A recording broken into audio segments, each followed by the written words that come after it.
रायगड जिल्ह्यात खोपोली येथे माजी नगरसेवक मंगेश काळोखे यांची दिवसाढवळ्या हत्या करण्यात आली. या हत्येने संपूर्ण रायगड जिल्हा ढवळून निघाला. उपमुख्यमंत्री एकनाथ शिंदे काळोखे कुटुंबियांच्या सांत्वनासाठी आले होते.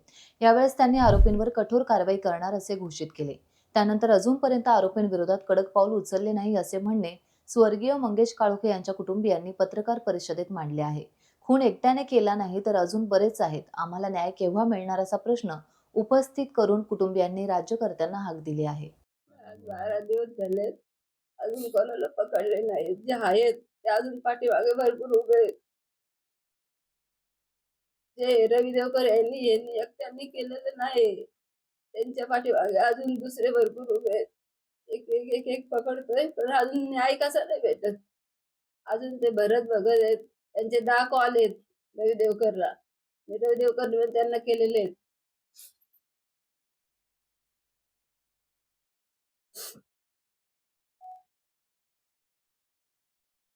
त्यांचा तपास सुरूच आहे. पण त्यांनी अजून लवकरात लवकर करायला आज 12 दिवस झालेले अजून भेटत नाहीत. कारण ते ते आहेत ते नाहीत त्याच्या अजून पुढे भरपूर माणसं आहेत. ते बरेच बघत आहेत. सुधा घारे पण आलेले आहेत अजून. ते येत का नाही समोर? ते का बाहेर लपून राहिलेले आहेत?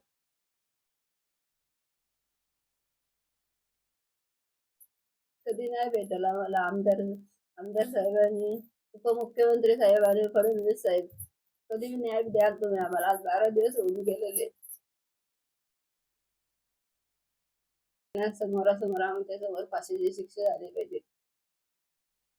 आणि जे आमच्या गावातून जे 4 घरं गेलेली आहेत ना, त्यांना पण हजर करायला पाहिजे. कारण त्यांच्या बरोबर ते पण फरार झालेले आहेत. त्यांचा हात असेलच ना. म्हणून ते पण बाहेर गेलेले आहेत ना, नाही इथं राहिले असते. त्यांचा हात असल्याशिवाय ते त्यांच्या बरोबरच गेलेले आहेत.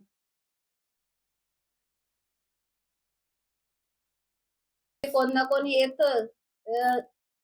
दुर्गेश दुर्गेश देवकर हा पहाटे 5 वाजता येतो. त्याच्या घरातून काय सामान घेऊन जातोय. हे म्हणजे पोलीस वाजून काय करतात? येतोय रात्रीचे कोण त्यांना पाहता नाही येत काय?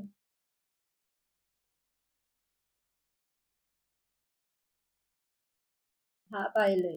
पहाटे 4 दरम्यान पाहिलेलं आहे. आमच्या गावातल्या एक लेडीजने सांगितलं. माझ्या पप्पांना न्याय का नाही भेटला? सगळे आरोपी अर्धे आरोपी फरार आहेत. अजून ते मोकाट फिरतायत. न्याय कधी भेटेल? आज 12 दिवस झाले. माझ्या पप्पांच्या आरोप्यांना फाशीची शिक्षा झालीच पाहिजे. एवढं निर्घृणपणे मारलं त्यांना. लवकरात लवकर फास्टॅग मोका लावू म्हणून, पण अजून काहीच नाही झालेलं आहे. एक म्हणजे बापाची एक मुलीला सोडायला शाळेत जाऊ नाही शकत काय?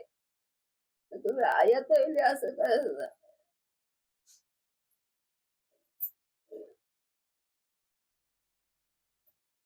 त्यांची चुकी काय होती?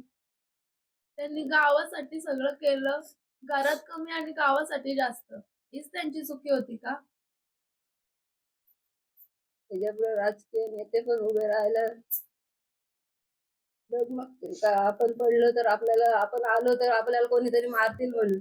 हा त्यांच्या मनात पण द्वेष राहील का आपण निवडून नाही आला पाहिजे. आम्ही निवडून आलो तर आमचे हा प्रकार घडलाय. त्यांना पकडले, पण अजून जे त्यांच्या पाठीमागे आहेत ते पोलीस अजून कनेक्ट चौकशी करत. कारण रवींद्र देवकर ह्याच्यात एकट्याची ताकद नव्हती. ह्याच्या मागे अजून भरपूर जण होती. मग ते भरत भगत यांचे 10 कॉल होते त्यांना. अजून दुसऱ्यांचे कॉल होते, पण ते अजून का चौकशी करत. मग ह्याच्या मागे पोलिसांचा पण हात आहे थोडाफार, म्हणून ते चौकशी करत नाहीत. मुख्यमंत्री साहेब, तुम्ही लवकरात लवकर यांची तपासणी करावी. मत आहे का? आम्ही काल कोर्टात गेलेलो. त्यांची तारीख होती. सुधाकर घारे, भरत भगत यांची. ते अटकपूर्व बेल मारत होते. तर त्यांचा रोल आता SP मॅडमने सांगितलंय का अजून आम्हाला काय तपास भेटला नाही त्यांचा.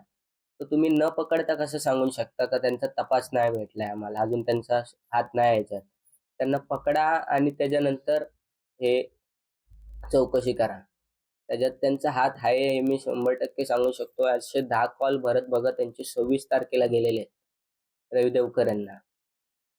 असे 10 कॉल गेलेत आणि ज्या दिवशी घटना झाली त्याच दिवशी घरी गेलेले आहेत ते रवी देवकर हे भरत भगत यांच्या. भरत भगत हे त्यांचा हात 100% आहे. अजून त्यांचा तपास कधी होईल? SP मॅडम काय करतायत ह्याच्यात? आज ते जर त्यांना अटकपूर्व बेल दिली, त्या येऊन आम्हाला मारतील. माझ्या 2 बहिणी आहेत, त्यांना धमकी देऊन गेलेले आहेत काही लोक. रवी देवकर यांच्यासोबत ते 4ही घरं गायब केलेली आहेत त्यांनी. त्यांनी धमकी देऊन गेलेले आहेत. आम्हाला जीवाला धोका आहे आमच्या.